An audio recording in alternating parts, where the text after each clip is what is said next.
Well, last but not least, I know we had two things to cover that got brought up and were asked in the questions in our forum. So I wanted to address them really quickly. In sessions, we had a couple questions about stems. I've gone over this in the last webinar, along with we have a YouTube channel that we have a section of that was pulled off that explains stems. So I'm just going to go have you guys look at it super fast, and then we're going to move on for it. For more information, go check out our YouTube channel, and there's a better breakdown there. But I wanted to show you quickly, if you add a session, we now have the ability to support multiple audio files and multiple associated release recordings. We had this previously, but you would have had to create a track if you wanted to create an audio file to be attached to it. So now within these associated recordings, you can have audio files attached to them. So in the case of stems, what I always recommend, we don't have a way to currently get it out fully as a package. And part of that is because there aren't really any, to my knowledge, at least, and to our team's knowledge, any standardized stem packages that you can just send to a provider, whether it be someone like Multitracks or Loop Community or other creators that have stems that you can purchase and license off. In this case, what we're doing is we're kind of providing you a place to store them. And in the future, hopefully when we can find that kind of standardized way of not only keeping them in OpenPlay, but also shipping them out, maybe, as we get into contact with some more of these teams, that they'll maybe, hopefully, we're praying, please, get adopt DDEX or something along those lines as an ingestion to make all of your lives easier. But currently, what this allows you to do is to go into a session and go ahead and create an associated recording. And you can see with each of these, you can either go ahead and do, multiple, maybe it can be multiple sessions that were part of that day. Maybe it could be multiple recordings of different songs, or you can take the approach of this and you can add each individual track that you've added, each individual stem for that one song. And you can see all of these are associated with the same ISRC and have the same duration. So I'm going to go into bass guitar. You can add all of your audio specs here specifically, including volume, tempo, BPM, channels. You can add information about song number, studio, the genre. If it has an ISRC that's already been associated with it, you can put that there, along with any archival metadata.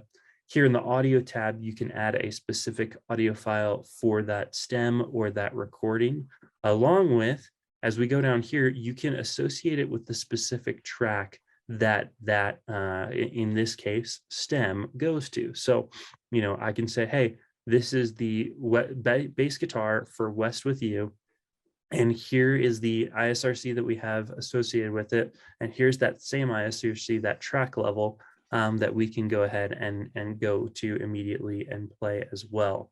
So this kind of gives you that ability to bridge the gap between not only your track and your finished product, but also the pieces of that product or the stems of that finished product all in one spot. And what I always recommend is, if you are using this session section and have maybe this associated with your album or your track, go ahead and use this project section and add it to your existing project, so that when you go into your project, let's find one really fast.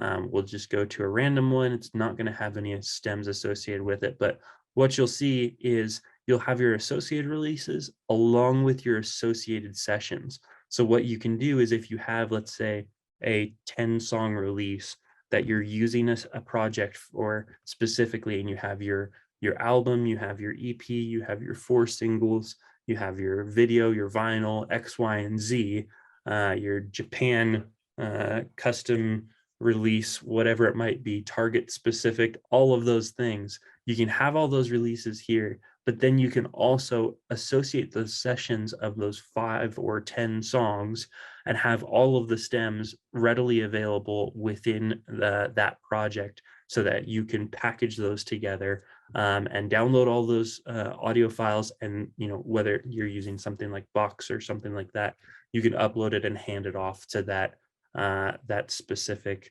stems retailer. So very, very, very useful. And hopefully you guys are starting to use it already. And if you haven't been, now you know how to.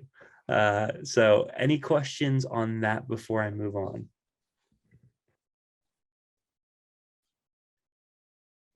Christian, do you have to have an ISRC to upload a stem? You do not. That is just an ancillary perk. Can I add a local ID? You can.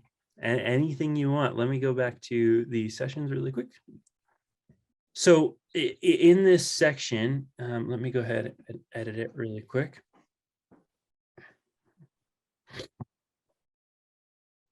So here you're going to have all of your basic metadata about your session, right? When we get into the associated recordings, this is where you're able to add any specific information that you guys are going to, that you guys are going to use specifically. So you can have the ISRC here. If you have an ISAN, you can add those as well, along with any, let's say you have a specific ID that you want to store within this specific record, this recording, then you can go ahead and add that in the description, in the comments, anything like that. This can all be formed here, along with, let's say it's an archive format or you have like an archival date, you can add some of that information here as well. So all of that can be captured within the recording, as well as in the session. If you have any notes that you want to add, maybe it's specific codes, or maybe you just want to talk about the session, and maybe you have, an A&R person that thinks this was maybe a historic session, or maybe it was actually a historic session or stems, and you want to add that information here for record keeping, for future marketing or something like that. All of that can be added here, as well as even details of the way that you guys are utilizing those, where they're going, similar information about that. So, and always you have their audio tab where you're able to download each of these recordings, specifically the original files. So all of that is available per usual in all of our other records.